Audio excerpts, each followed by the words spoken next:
Sir, പുതിയ പ്രൊജക്ടിനെ കുറിച്ച് എന്താണ് സാറിന്റെ പുതിയ പ്രൊജക്ട് അടുത്ത അപ്കമിംഗ് പ്രൊജക്ടിനെ കുറിച്ച്? തീർച്ചയായിട്ടും ഈ ശരിക്കും പറഞ്ഞാൽ ഈ രാത്രി ശുഭരാത്രി ഒരു ഹിറ്റായപ്പോൾ തന്നെ ഒരുപാട് പേരെന്റെ അടുത്ത് കുറെ പേര് ആൽബത്തിന്റെ ആളുകൾ വന്നപ്പോൾ ഞാൻ പറഞ്ഞു തെറ്റിദ്ധാരണയുണ്ട്, എനിവേ ഞാൻ ആൽബം ചെയ്യുന്നില്ല, സിനിമയെ ചെയ്യുന്നുള്ളൂ. ഓക്കെ, അപ്പോ സിനിമേന്റെ ആളുകൾ പിന്നെ വരികയുണ്ടായി.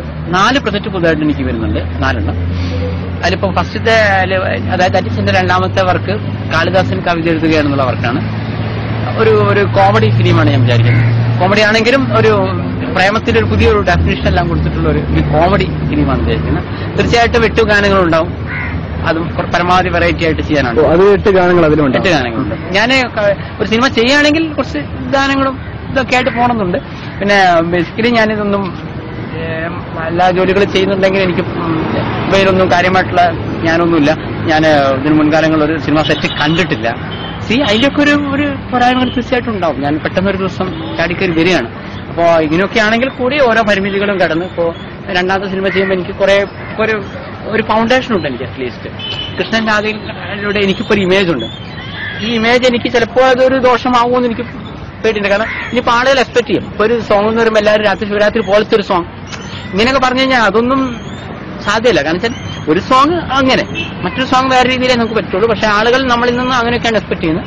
ആദ്യ സിനിമ എനിക്ക് ചെയ്യുമ്പോൾ സുഖമായിരുന്നു, കാരണം ആളുകൾ ഒന്നും ബ്ലാങ്ക് ആണ്, 0 ആണ്. ഇപ്പോൾ ആളുകൾക്ക് എന്നെ പറ്റിയൊരു എക്സ്പെക്ടേഷൻ ഒക്കെ ഉണ്ട്. തീർച്ചയായിട്ടും രണ്ടാമത്തെ സിനിമ ചെയ്യുന്നു. അതിനുശേഷമുള്ള 3ാമത്തെ സിനിമ ജിത്തു ബായ് എന്ന ചോക്ലേറ്റ് ബായ് ആണ് 3ാമത്തെ സിനിമ വരുന്നത്. അത് ഓണത്തിന്റെ സമയമാകുമ്പോഴേക്ക് ഉടനെ തന്നെ തുടങ്ങാനുള്ളവരാണ്. പ്രശ്നം എല്ലാ ഇതും ഞാൻ 3ഉം 4ഉം ലാംഗ്വേജ് ചെയ്യും. പരമാവധി ജോലികൾ ഞാൻ തന്നെ ചെയ്യുന്നതുകൊണ്ട് ഒരുപാട് സമയം വിചാരിച്ചതിലും കൂടുതൽ പോകും. സർ, കൃഷ്ണയും രാധയും എന്ന സിനിമ എത്ര ഭാഷയിലേക്കാണ് ഇത് ഡബ് ചെയ്യപ്പെടുന്നത്? യഥാർത്ഥത്തിൽ ഓൺ ദ സ്പോട്ടിൽ തന്നെയാണ് ഞങ്ങൾ എടുത്തിരിക്കുന്നത്. തമിഴും ഹിന്ദിയും ഓൺ ദ സ്പോട്ടാണ് എടുത്തിരിക്കുന്നത്. പക്ഷെ ഇനിയിപ്പോ ഇംഗ്ലീഷ് ഞങ്ങൾ ഡബ്ബിംഗ് ആണ് വിചാരിക്കുന്നത്. ഇംഗ്ലീഷ് സ്പോട്ടിൽ എടുത്തിട്ടില്ല. അപ്പോൾ ജൂലൈയിൽ കേരളത്തിൽ റിലീസാവുന്നു. ആഗസ്റ്റ് സെപ്റ്റംബർ ആകുമ്പോഴേക്കും തമിഴും ഹിന്ദിയും ചെയ്യാൻ പറ്റും വിചാരിക്കുന്നു. യഥാർത്ഥത്തിൽ ഞങ്ങൾ കൂടുതൽ ആൻസൈറ്റഡ് ആവുന്നത് തമിഴ്നാട്ടിൽ എങ്ങനെയെന്നുള്ളതാണ്. കാരണം തമിഴ്നാട്ടിലെ ഇതിന്റെ കാര്യങ്ങളൊക്കെ ആയിട്ട് ഞാൻ പോയപ്പോഴൊക്കെ ഭയങ്കര സഹകരണമാണ് അവർക്കുണ്ടായിരുന്നത്. മാത്രമല്ല അവിടെ പുതിയ ആളുകളുടെ സിനിമയ്ക്ക് നല്ല സ്വീകരണമാണ്. ഇവിടത്തെ പോലത്തെ അയാൾ കറുത്തു എന്നുള്ള പ്രശ്നമൊന്നും അവിടെയുള്ള ജനങ്ങൾക്കും ഇല്ല. അപ്പൊ എനിക്ക് തോന്നുന്നു എന്ന് വെച്ചിട്ട് കേരള പ്രേക്ഷകരെ എഴുതി തള്ളുമെന്ന് എനിക്ക് തോന്നുന്നില്ല. എനിവേ അത്ര പ്രശ്നങ്ങൾ എനിക്ക് അവിടെ വരുന്നില്ല മാർക്കറ്റിംഗിന്റെ കാര്യത്തിൽ.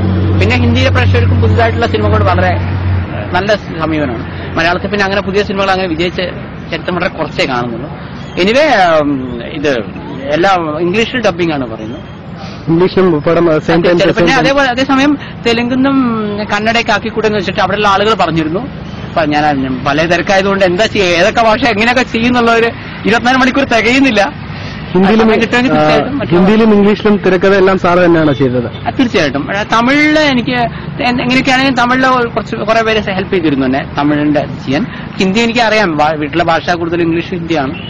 എന്നാൽ കൂടി ഞാൻ 1-2 പേരുടെ ഹെൽപ്പൊക്കെ ചോദിച്ചിട്ട് അവരുടെ കൂടെ സഹകരണം കൊണ്ടാണ് എനിക്കത് കംപ്ലീറ്റ് ചെയ്യാൻ പറ്റിയത്. കാരണം ഒരു പ്രൊഫഷണൽ വർക്കാണ് നമ്മൾ ചെയ്യുന്നത്. അപ്പൊ അതിന്റെ സീരിയസ്നെസ് ഞാൻ കീപ്പ് ചെയ്യുന്നതാണ്. പുതുതായി സിനിമയിലേക്ക് വരാൻ ആഗ്രഹിക്കുന്ന ആൾക്കാർക്ക്, അതായത് പുതുതായിട്ട് മലയാള സിനിമയിലേക്ക് വരാൻ ആഗ്രഹിക്കുന്ന ആൾക്കാർക്ക് എന്തുതരം ഉപദേശമാണ് സാർ കൊടുക്കാൻ ആഗ്രഹിക്കുന്നത്? ഉപദേശം എന്ന് പറയുമ്പോൾ പ്രധാനമായിട്ടും എനിക്ക് പറയാന്ന് വെച്ചാൽ, ഇപ്പോ നമ്മളൊരു സ്ഥലത്ത് കൃഷി ഇറക്കുകയാണെങ്കിൽ ആദ്യമായി അവിടെ വെള്ളമൊക്കെ ഒഴിച്ച് ആ ലാൻഡ് ഒന്ന് കൃഷിക്ക് അനുയോജ്യമാണ്.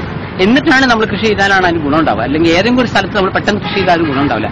അതുപോലെ നമ്മൾ ഫിലിം ഫീൽഡ് എന്നൊക്കെ പറയുമ്പോൾ അവിടെ ഒരു ക്ലച്ച് പിടിക്കാൻ കുറച്ച് പ്രയാസമുണ്ട്. അതുകൊണ്ട് നമ്മളുടെ ബേസിക് ഫൗണ്ടേഷൻ കറക്റ്റ് ആക്കിയിട്ട് മാത്രം ഈ ഫീൽഡിലേക്ക് വരാവൂ എന്നാണ് ഞാൻ പറയുള്ളൂ. എന്നാൽ ഞാൻ ഫൗണ്ടേഷൻ ഉദ്ദേശിക്കുന്ന അവനവന്റെ എഡ്യൂക്കേഷൻ.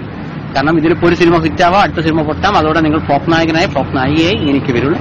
അതേസമയം അവനവന്റെ വിദ്യാഭ്യാസം ഉണ്ടെങ്കിലേ നാളെ ഒരു പെണ്ണിനെ പോറ്റേണ്ട അവസ്ഥ വന്നു കഴിഞ്ഞാലും ഒരു ജോലി എടുത്ത് ഒരാളെടുത്ത് സാർ എനിക്കൊരു ജോലി തരുമെന്ന് ചോദിച്ചാൽ അയാൾ ഫസ്റ്റ് ചെയ്യും, മോനെ നിനക്ക് എന്ത് വിദ്യാഭ്യാസമുണ്ട്. സോ ഓവർ സിനിമാ ഭ്രാന്തായിട്ട് ഇതിലേക്ക് ചാടി വരരുത്. അത് ഡയറക്ഷന്റെ സൈഡായാലും എന്ത് സൈഡായാലും അവനവന്റെ വിദ്യാഭ്യാസം വെച്ച്, അതേപോലെ തന്നെ അവനവന്റെ ഈ പരീക്ഷാ സമയങ്ങളിലൊക്കെ പരമാവധി സിനിമയിൽ നിന്നൊക്കെ വിട്ടു നിന്നിട്ട് എക്സാം വളരെ സീരിയസ് ആയി ചെയ്യും. അത് ഫൗണ്ടേഷൻ കറക്റ്റ് ആക്കിയിട്ട് സിനിമയിലേക്ക് വരാം. കാരണം അവിടെയെങ്കിൽ ബൈ ചാൻസ് അവിടെ നിന്ന് പിടിവിട്ടാൽ. അതുപോലെ പുതുതായിട്ട് വരുന്ന നിർമ്മാതാക്കളും ഒരുപാട് പേര് എൻ്റെ അടുത്ത് സമീപിച്ചിട്ട് ഞാൻ പലരെയും ഒഴിവാക്കിയതാണ്. പല നിർമ്മാതാക്കളെയും ഞാൻ ഒഴിവാക്കിയിട്ടുണ്ട്. അത് എന്തുകൊണ്ട് അങ്ങനെ ചെയ്യുന്ന വെച്ച് കഴിഞ്ഞാൽ പലരും മറ്റു പല ഉദ്ദേശങ്ങളിലൂടെ വരുന്ന ആളുകളെ ഞാൻ പ്രോത്സാഹിപ്പിക്കാറില്ല. ഞാൻ എല്ലാവരും പറയുന്ന കാര്യം അങ്ങനെ അതിന് പറ്റുന്ന ഫീൽഡല്ല ഇത്. അതിന് പറ്റുന്ന ഫീൽഡല്ല. ആളുകൾക്ക് അങ്ങനത്തെ എന്തൊക്കെ ചില തെറ്റിദ്ധാരണ ഉണ്ടെന്ന് എനിക്ക് തോന്നുന്നു. അതല്ല ഈ ഫീൽഡിൽ വരുന്നത്. കുറച്ച് സീരിയസ് ആയിട്ട് ചെയ്യണം. അല്ലെങ്കിൽ നമ്മൾ മൊത്തമായ കുത്തുകളെടുക്കും.